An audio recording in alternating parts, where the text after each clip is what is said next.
प्रस्तुत है इस्मत चुगताई द्वारा लिखी कहानी एक शौहर की खातिर।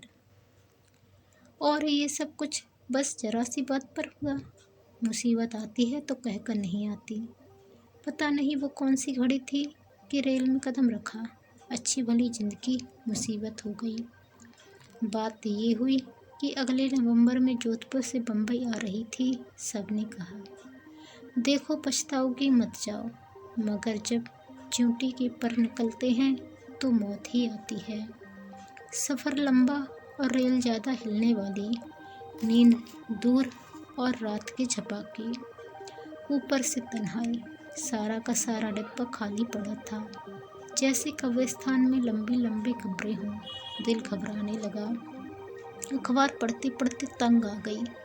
दूसरा लिया, उसमें भी वही खबरें। दिल टूट गया। काश मैं कब्रिस्तान में होती, बला से मरते ही निकल पड़ते। बच्चों को देख देख कर जी हौल रहा था। काश कोई आ जाए। काश काश। मैंने दुआ मांगनी शुरू की। एकदम से रेल जो रुकी तो एकदम से जैसी पटरियां टूट पड़ी। इंसान तो कम आए, बच्चे और बच्चियां ज़्यादा। बच्चे ऐसे जो कहत जदा गांव से आ रहे थे कि आते ही खुराक पर फिर पड़े। दूध पीने वालों को तो खैर सारा मामला मिल गया और वो जुट गए। बाकी के तिल मिलाने और तड़पने लगे। पोटलियाँ इस कदर बेहंगम और फिजूल जगह घेरने वाली वजह से बंधी थीं कि किसी कल बैठती ही न थी। एक संभाली तो दूसरी तैयार। मैं अलहदा पटरी पर इस जाविये से बैठी थी कि गठरी गिरे तो मेरी रीढ़ की हड्डी बच जाए। मुझे अपने जिस्म में रीढ़ की हड्डी सबसे ज़्यादा अजीज है। कहते हैं रीढ़ की हड्डी टूट जाए तो आदमी लोथड़ा हो जाता है। कहाँ जा रही हो? बेचारी हमसफर ने गठरियों की तरफ से गौर मुतमिन होते हुए भी निहायत फिक्रमंद होकर पूछा। मैंने जल्दी से बताया और फिर उनकी तवज्जो उस वजनी गठरी की तरफ मुफ्तकर की जो शायद बर्तनों की थी और जरा सी ठेस से गिरने को तैयार थी। मगर इतनी काफिया जरा हाथ लगा जाता तो बर्तन इस तेजी से आपस में टकराते कि जी घबरा उठता। कहाँ से आ रही हूँ? मैंने जरा कम मुस्तैद से बताया।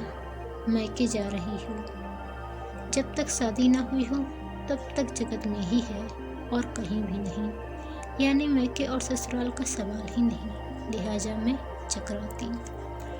सोचा अंदाजन कि सूबे में शादी होने का खतरा है। मियाँ के पास जा रही हूँ? नहीं। मैंने चाहा मौजू बदल जाता तो अच्छा होता। खामखा कौन हमदर्दी वसूल करे। तो फिर ससुराल जा रही होगी। क्यों? जरा इन सवालों के जवाब बहुत फलसफियाना होते हैं। नहीं तो मैं बम्बई जा रही हूँ। शादी तो नहीं हुई। मैंने जरा दिल में कुछ हकीर होकर कहा। हालांकि शादी के खिलाफ कॉलेज के मुबाहिसे में मुझे अव्वल इनाम मिला था और अब भी। खैर अब तो हाँ, तो मैंने कहा। वो मुतहैयर होकर इतनी जोर से उछले कि बच्चे के मुंह से दूध छूट गया और वो मजबूहा बकरी की तरह चीखा। मैं यहाँ लिखना नहीं चाहती कि मुझे उन्होंने किस रहम और मेहरबानी सी नज़रों से देखा। उन्हें मुझ पर मोहब्बत सी आने लगी और मैं डरी कि कहीं वो मुझे चिमटा कर रो न पड़े। उनका दिल बहलाने के लिए मैंने चने वाले को बुलवाया, मगर वो ऐसी ही उदास रही। उन्होंने मुझे दो एक दाव पेच एक अच्छा सा शौहर फंसाने के बताए, जो बाद में तजुर्बा से कतई बेकार साबित हुए। मेरी दुआ शायद ज़रूरत से ज़्यादा कबूल हो गई, या शायद मेरी खुदा के हुजूर में कातिबीन की गलती से दोबारा अर्जी पेश हो गई कि एक फ़ौज इंसानों की फिर आए। इस फ़ौज में बड़े बड़े रेशमी बुर्के और छतरियाँ जायद तादाद में थीं। उनके साथ गन्ने भी थे, जिनके टुकड़े नाप नाप कर इतने बड़े काटे गए थे कि रेल के किसी कोने में ठीक से न रखे जा सके।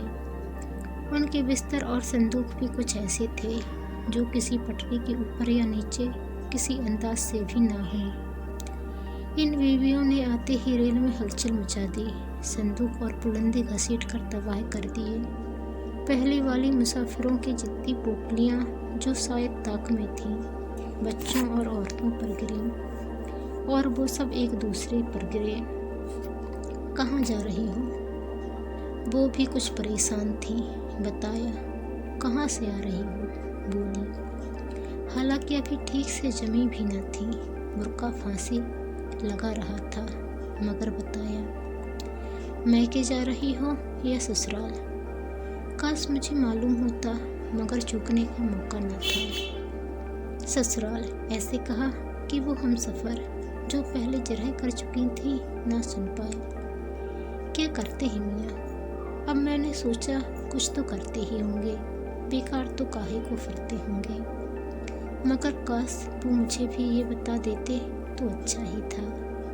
बहरहाल निखट्टू तो ना होंगे। पर वो खुद ही बोली। रेलवे में है?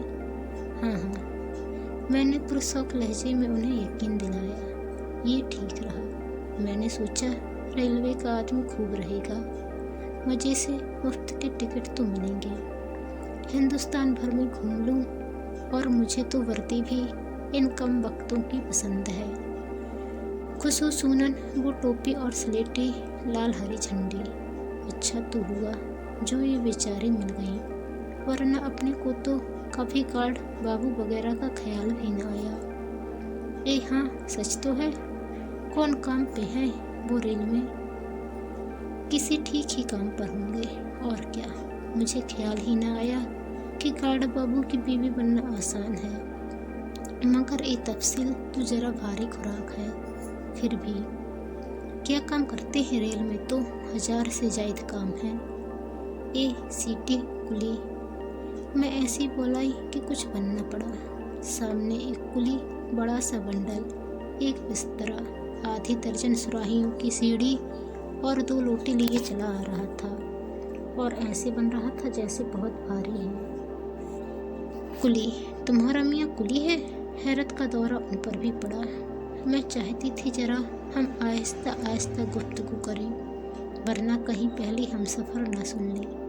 उनका बच्चा सुकून से दूध पी रहा था, मगर एक दफ़ा बात मुँह से निकल जाए तो फिर मैं भी उस पर ही जम जाती हूँ, और यहाँ तो जीने के लाले पड़े थे। हाँ कुली ही सही। फिर तुम्हें क्या? मैंने जरा बुरा मानकर कहा। तुम्हारा मियाँ कुली? हाँ, फिर तुम क्यों जलो? तुम्हारा जी चाहे तुम भी कुली से कर लो। 10 कुलियों से करो, कौन रोकता है। इतनी सस्ती में कुली? मगर मैं जरा चुप रही और मजलूम सी सूरत बना ली। बोली, कैसे हो गई तुम्हारी शादी कुली से? फिर सोचने लगी, कुलियों की किस तरह शादियाँ होती हैं। मैंने चाहा दिल से कुछ गढ़ो, किसी कुली की शादी का हाल, मगर वो इस कदर गैर दिलचस्प मालूम हुआ। फिर मैंने कहा, एक कुली था। उन्होंने तवज्जो से सुना। वो रहा करता था। मैं चाहती थी वो मेरी हर बात पर हूँ करे, पर कम अज कम सिर हिलाए। फिर क्या हुआ कि एक दिन कि काश मुझे मालूम होता। उस वक्त कोई भी किस्सा तो याद ना आया। वो ले जा रहा था सामान। मैंने चाहा वो पूछे किसका, और उन्होंने पूछा एक निहायत ही खुशबूदार खूबसूरत लड़की का। फिर वो लड़की आशिक हो गई। कौन लड़की? अरे ये तो मालूम ही नहीं पड़ा। खैर क्या मजायका है, कोई बात नहीं। यकीनन होगी ही कोई ना कोई लड़की, कोई खूबसूरत सी ही लड़की होगी। तो वो कुली पे क्यों आशिक हो गई? वो आशिक क्यों हो गई कि अरे भाई, अब ये क्या मालूम, कोई तो वजह है ही आशिक होने की। वो मुस्कुराया होगा उसे देखकर। इतने में एक निहायत भयानक किस्म का बाबू मुझे देखकर मुस्कुराया, और मैं डरी कि कहीं सचमुच आशिक न होना पड़े। अभी इंटरव्यू में जाना है। सुने हैं कि इश्क में बड़ी खराब हालत हो जाती है। भला प्रदेश में कहाँ आशिक होती फिरूंगी। वैसे ये जसीम भाई के यहाँ जाना है, और वो हैजा के बाद बस इश्क से घबराते हैं। खैर बात गई गुजरी हो गई। ए बहन, ये क्या कह रही हो? कौन लड़की, किसका इश्क? मैं कहती हूँ तुम्हारी शादी कैसे हुई? हाँ, इन बेचारी की शादी नहीं हुई। आखिर को पहली मुसाफिरा को पता चल ही गया ना। कितना मुर्दई से कहा, आहिस्ता बोल, आहिस्ता बोल। ये लीजिए, वो कुली भी हाथ से गया। जब नहीं हुई थी, मैंने चाहा शायद मान जाए। हुई क्या रेल में बैठे बैठे हो गई? काश ऐसा हो सकता। काश गरम गरम चाय की बजाय लोग अमीर अमीर कमाऊ सोहर बेचते होते तो सफ़र के लिए तो मैं ज़रूर ले लेती। फिर चाहे फिर देखा जाता। और मैंने इरादा कर लिया कि आपकी एक मुनासिब किस्म का मियाँ ढूंढना चाहिए। ऐसा इसमें क्या टोटा है अपना, ठीक ही रहेगा। बला से हर मुसाफिर से नए नए झूठ तो ना बोलने पड़ेंगे। भाई किसी ने पूछा। हाजिर मियाँ। अरे भाई, अच्छे लड़के कहाँ मिलते हैं? वो मेरे मुस्तकबिल से ना उम्मीद होकर बोली। मोटर मांगते हैं, गाड़ी घोड़ा दो, और कभी कमाऊ जभी ना। ऐसे मिले जाते हैं कमाऊ लड़के। मैं रंजीदा हो गई। आखिर ये लड़के कमाऊ क्यों नहीं होते? कम वक्त अच्छे लड़के पहले ज़माने में कितने होते थे, गाजर मूली की तरह। पर अब चाहूँ कि आँख में लगाने के लिए अच्छा लड़का मिल जाए तो नहीं। इस लड़ाई ने तो उजाड़ कर रख दिया। चलो भाई, पहले लड़के तो थे कमाऊ नकटू, पर अब तो जिसे देखो लड़ाई पर चला जा रहा है। लो साहब, यहाँ तो बीवियाँ ताने दे रही हैं और लड़के हैं कि मरने कटने पर तुले हुए हैं। तुम फिर शादी क्यों नहीं कर लेती? एक बोली। जैसे आपकी मर्जी। मैंने उस मासूम लड़की की तरह कहा जिसे वालिदैन शादी तय करने के लिए, रोशन ख्याल बनने के लिए राय देते हैं। कब करोगी फिर? अब नहीं करोगी तो? अब यानी अभी, मेरे ख्याल में तो अगर जंक्शन तक ठहर जाते तो अच्छा था। क्या यही कि जब आपकी मर्जी है तो फिर क्यों इस नेक काम में देर की जाए? कैसा नेक काम? क्या कह रही है लड़की? बहुत ही घबरा गई। मैंने पूछा, भाई शादी क्यों नहीं करती तुम? दूसरी बोली, तुम क्यों नहीं करती शादी? बस मैं अब काफ़ी जल उठी थी। हालांकि उनका बच्चा मुसलसल दूध पी रहा था, मगर मैंने उसे नज़रअंदाज कर दिया। ओए, मालूम होता है कुछ दिमाग भी खराब है।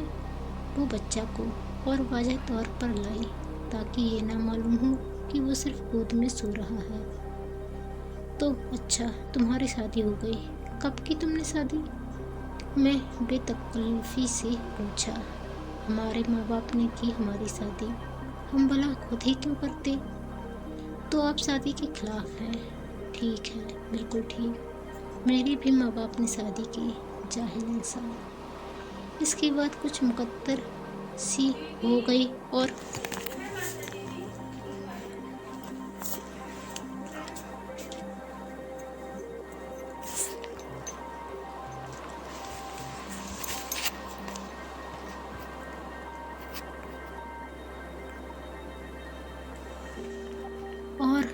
गमगरगी होकर नाश्ते दान दान में से इमतरियाँ निकालकर गम कलत करने लगी। ए खुदा, तो जब दुआएं कबूल करने पर आता है तो यूं दुआ कबूल करता है।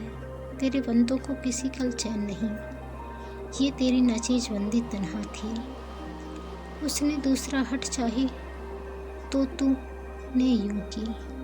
अजाब की तरह मुसाफिर नाजिल करना शुरू कर दिए और मुसाफिरों से ज़्यादा असवाब।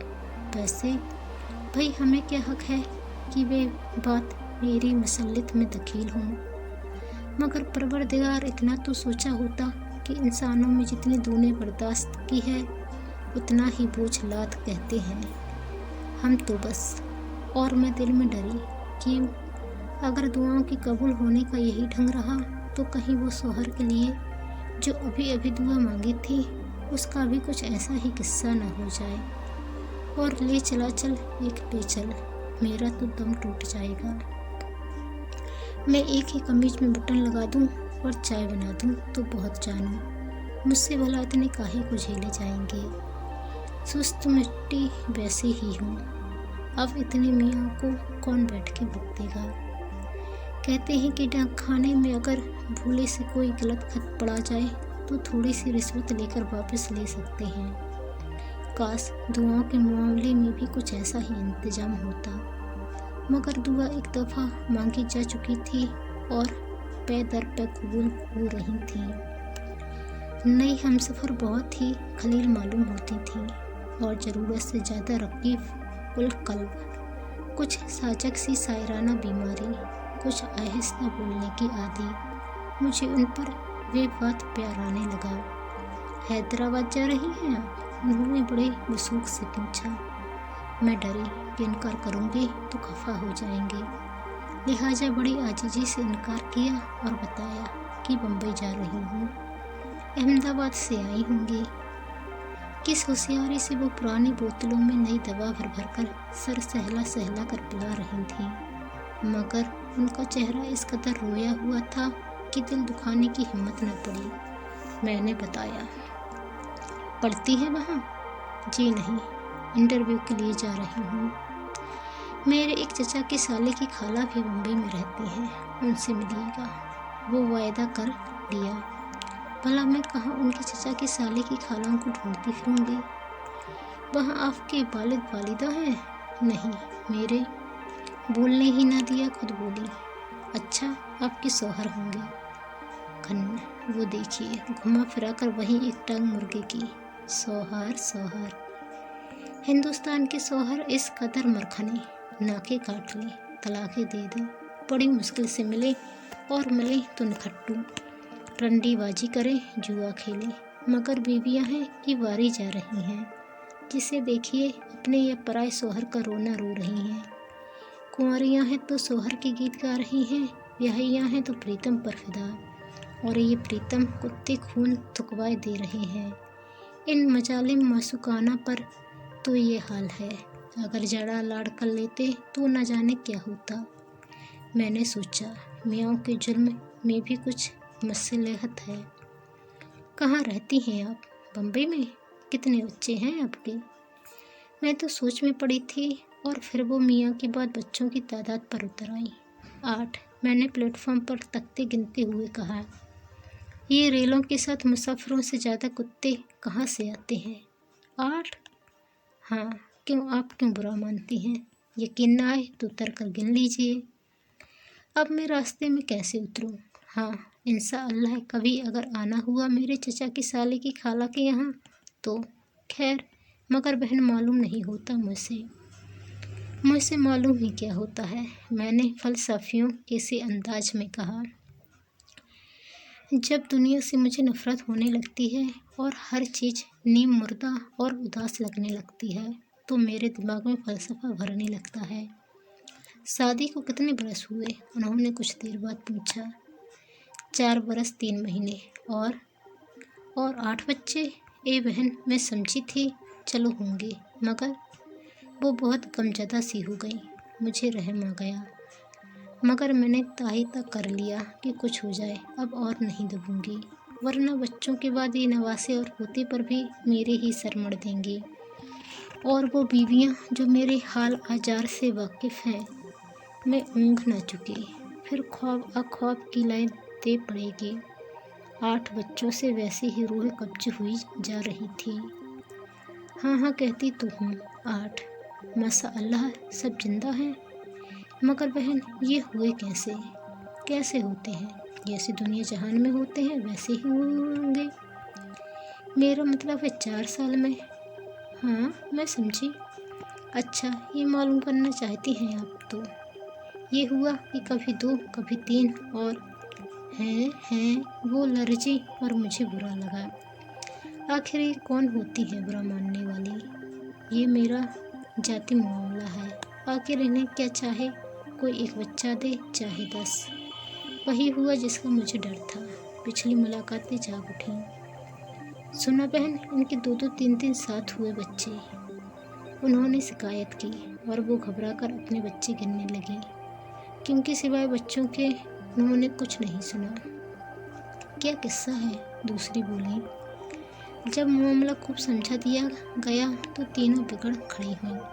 अभी कहती थी शादी नहीं हुई और अभी 2-2 3-3 बच्चे होने लगे। एक ने डांटा, मेरे क्यों ना होती शादी, खुदा न करे तुम्हारी ही नहीं हुई होगी। बात बिगड़ने लगी। पास से एक टिकट चेकर गुजरे, यह जाने कौन थे। मुझे तो हर रेल का नौकर टिकट चेकर ही सा लगता है। मैंने झुककर उनसे वक्त पूछा। वो बताने के बाद मुस्कुराने लगे और फिर मुस्कुराते हुए चल दिए। तुम तो कहती थी अकेली जा रही हो, और ये मेरा नवासा है कवल। उसके कि वो कोई रोमांटिक सा रिश्ता कायम कर लेती। मैंने खुद ही अपने लिए फैसला कर लिया। नवासा? तीनों चीखी, या अल्लाह, ये आज उन लोगों को मुझसे कहाँ का वैर पड़ गया था कि मेरे कुनबे के हर हर्फ के जिक्र पर बन बन कर चौंक रही थी। क्या कहती है लड़की, ये तेरा नवासा है? तो आपको क्या? बहन बाल तो सफ़ेद रखे थे उनके, दूसरे बोली। नजले से तो गए होंगे, मैं बड़बड़ाई, और फिर मैं बिल्कुल खिड़की से बाहर झांकने लगी। खुदकुशी को दिल न चाहा। चलती रेल से उतरने की प्रैक्टिस ना की। जमीन सख्त और आसमान दूर। कौन हर बात होकर रहती है। जब जायद सामान तुलवा कर बिल्टी देने लगा तो क्लर्क ने कहा, आपका नाम? शौहर का नाम? जुगत, मैंने दांत पीस कर कहा। चोखे, क्या औंधा नाम है? उसने मुंह तलज्वित होकर क्लर्क से कहनी मारी। ये बताने की ज़रूरत नहीं कि जब उसने मुझे मिसेज चोखे बनाकर रसीद दी तो मैंने उसके मुंह पर अपना बटवा आदत मोटी किताब की खींच मारा। और ये सब कुछ हुआ सिर्फ एक शौहर की खातिर।